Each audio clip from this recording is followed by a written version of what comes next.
We'll make a start. I know there are a few people still to come, including our discussant who got held up with her plane coming from Dundee. So there will be a few people coming in as we begin the meeting. Welcome, everyone. Thank you very much for coming. I'll just do a few housekeeping issues before we start.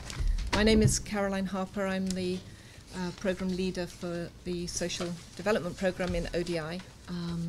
And many of my colleagues are here or will be coming in shortly. So after the meeting, then please do come and talk to us.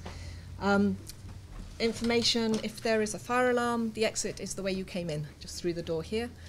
The ladies' toilets are just outside here on the right, and the men's are down the corridor to the end, turn left, and you'll find them just down there. We do have a number of people online, and welcome to everyone who's watching online.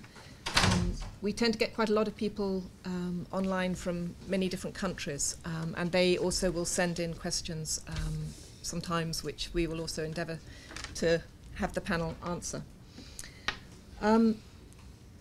So this public meeting is the first in our programme of work with the Oak Foundation to look at child protection, protection from violence, abuse and neglect, and poverty linkages. This programme of work grew out of a conversation with Oak regarding approaches to tackling child protection and an acknowledgement that understanding the role of poverty as a driver in these violations could enhance our action in addressing child protection violations. Let's have a look, see if this works. So our aim for the programme of work, which at the moment is running over an initial 2 years, is to grow and sustain a dialogue among analysts, policymakers and practitioners on child protection poverty linkages, to strengthen the frameworks, the analytical frameworks and the policy and the practice. And our ultimate goal is to enhance the effectiveness of global efforts to tackle the alarming scale of child protection violations. Our role at ODI is we're undertaking research, we're doing systematic literature reviews, and we will do some in-country work.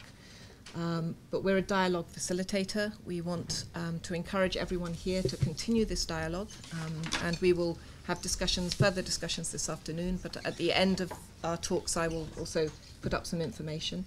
And we're a knowledge feeder. We're doing analysis. We're trying to enable a conversation between the poverty and child protection communities.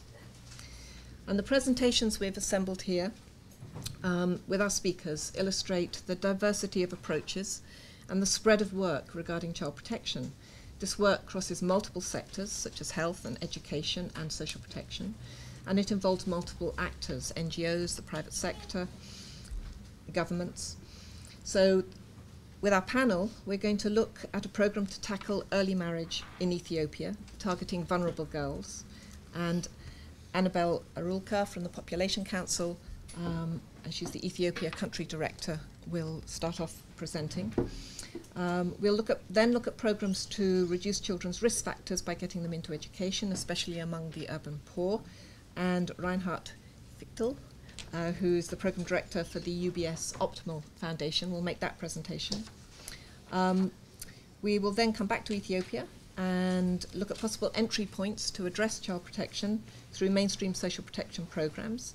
Bekele Tafara, who's a consultant practitioner, formerly with Save the Children and Young Lives Ethiopia for many years. We'll make that presentation. And finally, we'll look at a broad-based programme approach on early childhood development and bundled services in Chile, which is embedded within a broader social protection policy framework with Chile Solidario.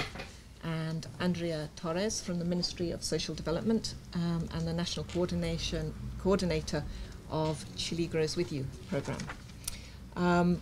Lorraine van der Blerk is our discussant. I don't think she's arrived yet because of the transport issues, but she will then make some comments. So the presentations do represent a wide diversity of work and approaches to child protection. They're intended to give us food for thought about how these approaches connect to poverty drivers and ultimately challenge us to think about the opportunities and approaches for addressing poverty as a driver of child protection violations.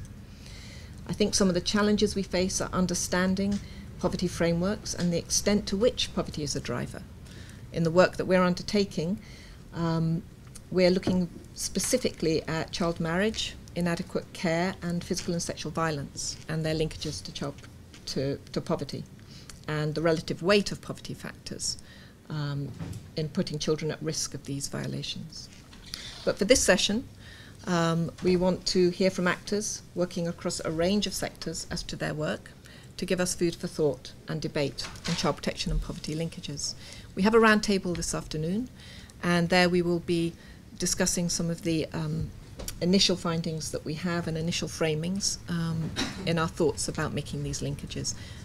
But for now, we want to hear from the panel and have a debate with you all. So I'm going to start by handing over for our first presentation. And as I said before, I will be holding you to 10 minutes.